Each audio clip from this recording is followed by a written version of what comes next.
Next देखो अब equation number 32 में हमको बी ए और बी बी यानी कि effective magnetic field of side A और साइड बी का वैल्यू मिल गया।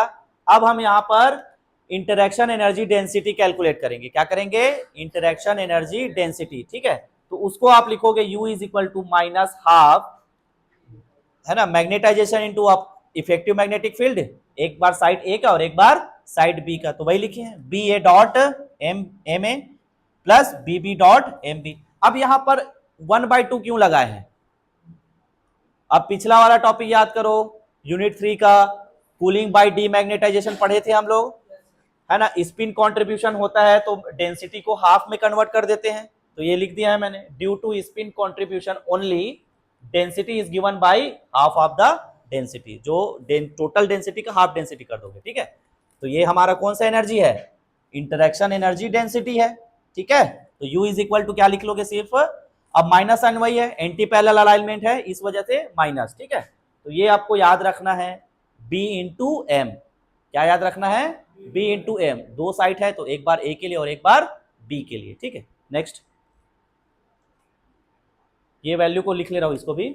Substituting the expression of B A and B B we obtain. अभी जो ऊपर जो इक्वेशन नंबर 32 में जो बी ए का वैल्यू था और बी बी का वैल्यू था उसको यहाँ सब्स्टिट्यूट कर दिया। ध्यान से देखो इसको, अब वैल्यू को क्या कर दिया, बी ए का वैल्यू यहाँ सब्स्टिट्यूट किए, डॉट क्या लगा है? एम ए, फिर प्लस बी बी का वैल्यू इतना था इक्वेशन 32 से, डॉट एम बी। अब इस सबको मल्टीप्लाई करोगे, है ना, और फिर रीअरेंज करेंगे। तो यहां से देखना, ये माइनस और ये वाला माइनस प्लस हो जाएगा, म्यू वाले को देखो। ठीक है, एम बी एम ए, यहां पर भी देखो एम ए है और एम बी और म्यू में है, तो ये क्या हो जाएगा? ये भी माइनस होगा कि प्लस होगा? प्लस हो जाएगा ना, क्योंकि ये माइनस ये पूरे के साथ में है ना, ऐसा नहीं है कि ये वाला माइनस सिर्फ इतने में है, इसके साथ भी है ना, तो यहाँ पे भी माइनस माइनस प्लस, यहाँ पर भी माइनस माइनस प्लस, तो ये दोनों ऐड हो जाएगा, है ना, और हाफ मिलेगा तो हाफ और हाफ क्या हो जाएगा? कंप्लीट हो जाएगा, mu M A dot M B. Clear है? कुछ नहीं किए हैं, मल्टीप्लाई किए हैं और जो जुड़ रहा है उसको जोड़ दिए और जो माइनस हो रहा है उसको माइनस कर दिए। ठीक, तो वही किए हैं। तो यू बराबर फाइनल मिला half lambda M square A plus mu M A dot M B plus half mu M square B. This is equation number 33। ठीक है, नोट करो इतने को, इक्वेशन 33 को नोट करो।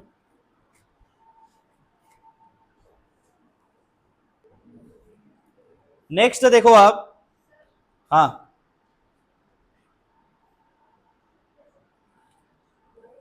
थर्टी थ्री इक्वेशन होने के बाद में this expression show that the total energy depends on both magnitudes and relative orientation of the सब लैटिस मैग्नेटाइजेशन। ठीक है, U जो है एम ए पे भी डिपेंड कर रहा है और एम बी पर, यही लिखना है अपने को, जो टोटल एनर्जी है डिपेंड्स ऑन बोथ मैग्नेटाइजेशन, ऐसा करके ए और बी साइड्स का।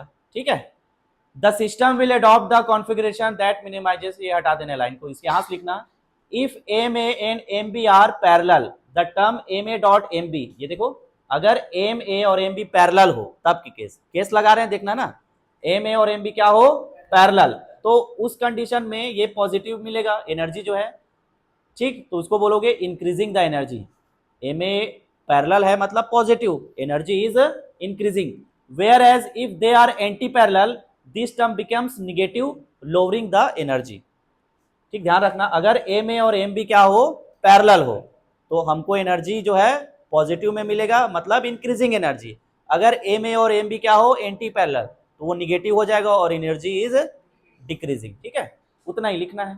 ठीक, so to determine the condition for a stable ferrimagnetic state, अभी तो हम लोग इफ एंड बट चल रहे हैं ना, पैरेलल हो तो क्या हो, एंटी पैरेलल हो तो क्या हो, पर हमारा जो नेचर में हमको जो मटेरियल मिलेगा वो उस पर थोड़ी ना अप्लाई करेंगे if and but, parallel anti parallel वो तो मिलेगा ही ना, या तो पैरेलल रहेगा या फिर क्या रहेगा? Antiparallel. तो वो देखते हैं, to determine the condition for stable ferrimagnetic state we compare this energy with the trivial solution Ma equal to Mb equal to 0, the energy will be lower for non-zero magnetization if हम trivial solution consider करेंगे जहां पर site ए और B के magnetisation को zero मानेंगे, यानी कि वो एक दूसरे के एंटी पैरेलल है, कैंसल आउट हो गया मैग्नेटिक मोमेंट, तो जीरो हो गया ना, मैग्नेटाइजेशन क्या हो गया?